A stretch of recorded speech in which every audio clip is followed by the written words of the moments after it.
हरे कृष्ण। राधे राधे। आगामीकाल सफला एकादशी ও 16 December কালকে সফলা একাদশী। একাদশী সবাই পালন করবেন। পালন করতে হলে কি করতে হবে, একাদশী আগের দিন মানে আজকে রাত্রিবেলা, আজ রাত্রিরে খাওয়া দাওয়ার পর ব্রাশ করে সংকল্প মন্ত্র বলে শুয়ে পড়তে হবে। তারপরে কাল সকাল থেকে সারা দিন একাদশীর মতো ফল আহার করবেন, ফল বাদাম জাতীয় জিনিস আর সবজি, কিছু সবজি আলু কুমড়ো তারপরে পেঁপে কাঁচকলা এইসব সেদ্ধ করে প্রসাদ পেতে পারেন। তারপরে সারাদিন ফলমূল এইসব আহার হবে। পরশু দিনকে সকালবেলা 6টা 6:30 থেকে ওই 10টার মধ্যে পারণ আছে, পারণ করতে হবে। এটা সফলা একাদশীর মধ্যে যত রকম ব্রত আছে আমাদের, সব ব্রতর থেকে শ্রেষ্ঠ ব্রত হচ্ছে একাদশী ব্রত। এর থেকে বড় ব্রত আর কিছু নেই। একাদশী ব্রত করলে ভগবান খুব খুশি হয়, আনন্দ পায়।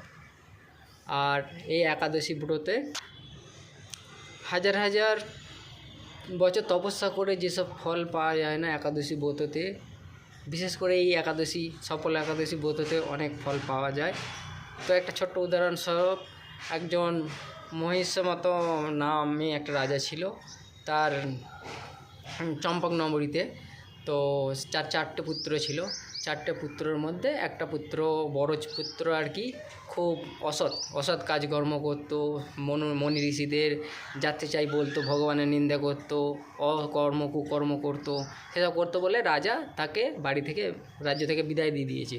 সে মনের দুঃখে জঙ্গলে থাকতে কীট পতঙ্গ মানে এটা ওটা জন্তু পশু পাখি মেরে খেতে আহার করতো।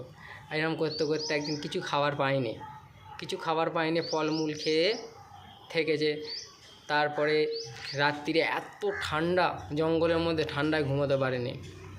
তারপর দিন সকালে পুরো ক্লান্ত হয়ে গিয়ে সে কী অবস্থা, মরো অবস্থা, কি করবে? তখন ওই ফল নিয়ে ভগবানকে ডাকছে, আমার কি গতি হবে, আমার উদ্ধার করো, আমার কি হবে? তখন ওইটা করতে ওই দিনকে ফলমূলটা খেয়ে কাটিয়েছে। সেদিনে রাত্রিরে ওই চেতে ঘুমোতে পারেনি। তো তারপরের দিনকে সকালবেলা মানে ঘুম থেকে অচেতনভাবে উঠে তারা গোবিন্দকে নিবেদন করেছে, ফল নিবেদন করেছে। আর তখন তার পরের দিন সকালে ওকে আকাশবাণী হয় যে তুমি সফলা একাদশী ব্রত পালনের ফল পেয়ে গেছো। মানে ও যেদিনকে না খেয়ে অনাহারে মানে অক্লান্ত পড়েছিল ফলমূল খেয়ে, সেদিনকে তো আগের দিন তো সে খায়নি, মানে কথা মাংস জাতীয় জিনিস পশু পাখি মেরে খায়নি, ফল খেয়েছিল।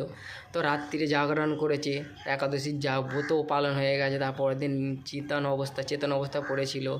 এই নিয়ে পুরো একাদশী পালন হয়ে গেছে। মানে ইচ্ছা করে একাদশী পালন করেনি, তবু একাদশী ব্রত পালন হয়ে গেছে। তাতেও একাদশীর ব্রতর ফল পেয়ে গেল। আকাশবাণী দিয়েছে তুমি রাজ্য ফিরে পেয়েছো, তুমি রাজ্য ফিরে পাবে, তোমার মুক্তি হলো। তো উনি রাজ্য ফিরে পেয়েছিলেন, ওনার সদ্বুদ্ধি এসেছিল। একাদশী ব্রত পালন করে এত মাহাত্ম্য, যত পারবেন আপনারা চেষ্টা করবেন। কিছু করেন না করেন, মাসে 2টো একাদশী অবশ্যই পালন করার চেষ্টা করবেন। হরে কৃষ্ণ, হরি বল। এই এইটুকু বলতে পেরেছি, যেটুকু পেরেছি পুরোটা বলতে পারিনি, ব্যাখ্যা করতে পারিনি।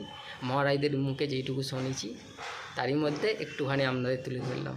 হরে কৃষ্ণ, হরি বল।